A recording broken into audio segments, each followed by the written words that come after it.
O transporte por aplicativo já é uma realidade aqui no Distrito Federal. O serviço está liberado e foi até regulamentado no início do mês. O que se esperava depois disso é que a lei colocasse fim na selvageria, como tantas vezes a gente flagrou, né? Cenas lamentáveis de agressão entre motoristas e taxistas. Quando o serviço ainda era novidade, isso acontecia com frequência, só que um caso de violência como esse foi registrado ontem na Asa Norte. Fábio é motorista do aplicativo Uber há 1 ano, mas disse que na última semana passou por um sufoco. Conta que teve o carro depredado e foi ameaçado por alguns taxistas perto de um shopping na Asa Norte. O caso foi nesta quarta-feira. Perguntei para ele se eu tinha algum problema com ele. Ela falou: o seu problema é que você passa fome. Peguei, dei a volta com o carro lá e falei: como é que eu só passo fome, cara? Se você tem algum problema com o aplicativo, cara, vai brigar com o dono do aplicativo, não vai brigar comigo, entendeu? Aí eu falo: cara, sai voado aqui. Pegou, meteu o chute na porta do meu carro, entendeu? Na qual eu registrei. E me ameaçou com a pedra, se caso eu não saísse voado, ele disse que ia quebrar meu carro todinho. Mas os desentendimentos entre as duas categorias, segundo os motoristas do Uber, são constantes. Quando a gente chega num local que tem 10, 15, eles ficam xingando a gente. Não é a primeira vez não, sempre tem xingado. Toda essa confusão acontece em meio à lei do Uber. A medida libera o uso de aplicativos para o transporte de passageiros na capital e prevê a cobrança de impostos e de uma taxa pública. As novas regras foram definidas em meio a inúmeras agressões entre taxistas e motoristas do aplicativo. Os episódios de brigas foram registrados no aeroporto de Brasília, setor hoteleiro e perto dos pontos de táxi da área central da capital. Tem que haver respeito, entendeu? Em tudo, para acabar a agressão entre taxista e Uber. A gente tem que se unir.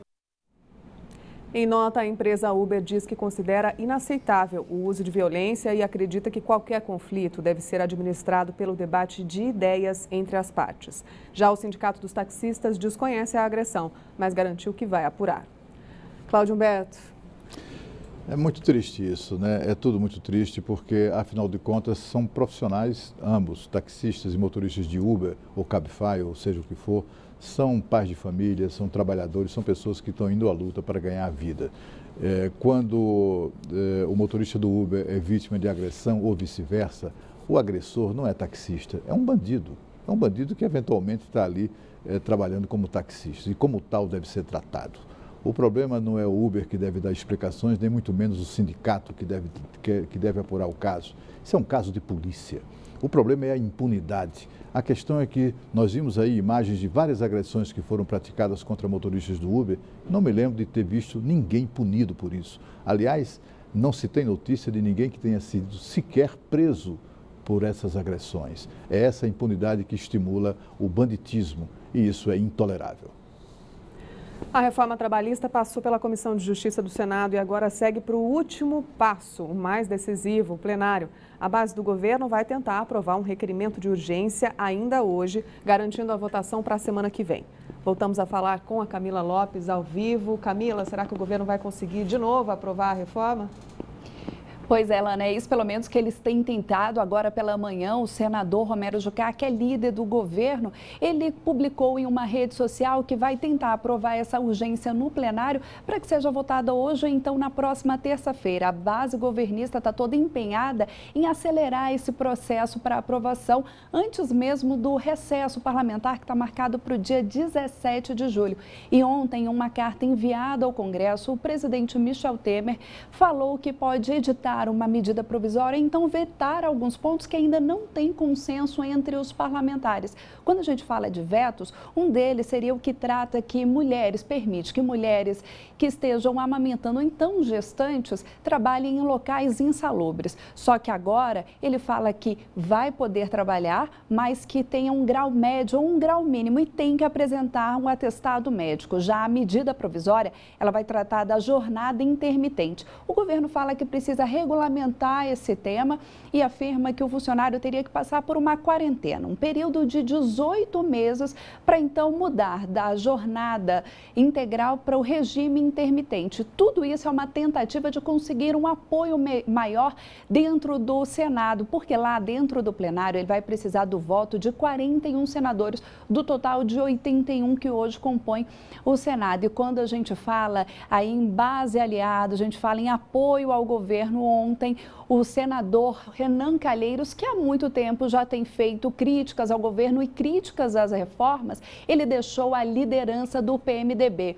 E a partir de agora, ou Garibaldi Alves ou então Raimundo Lira podem assumir esse cargo que é tão importante dentro do Congresso. Lana. Obrigada, Camila. Será que anda agora um pouco mais um passo importante para a reforma trabalhista, né, Camila? Eu acho que sim, eu acho que foi aprovado. O governo venceu de goleada ontem na CCJ do Senado por 16-9 e com uma abstenção. Foi uma vitória bastante significativa e para aprovar a reforma no plenário será necessária apenas maioria simples, o que vai ser o que o governo não terá dificuldades de conseguir. O requerimento de urgência que poderia ser votado hoje, só será votado mesmo, até por falta de número suficiente, por falta de quórum, na terça-feira, e o projeto, a previsão é que venha a ser votado na quarta. O projeto é muito bom para o Brasil porque moderniza as relações de trabalho e não cancela, ao contrário do que dizem os opositores ao projeto, não cancela, não suprime nenhum direito trabalhista. Só há mesmo a facilitação das relações de trabalho, o que é muito positivo. Essa talvez seja uma reforma mais importante do que a reforma da Previdência, porque diz respeito a todo o país, 90% do país que não precisa de governo, que não trabalha para governo, que não é empregado de governo nem fornecedor de governo, é a iniciativa privada. A reforma trabalhista trata de facilitar, modernizar as relações entre patrão e empregado no campo da iniciativa privada. A reforma da Previdência é um problema mais mesmo de contas públicas.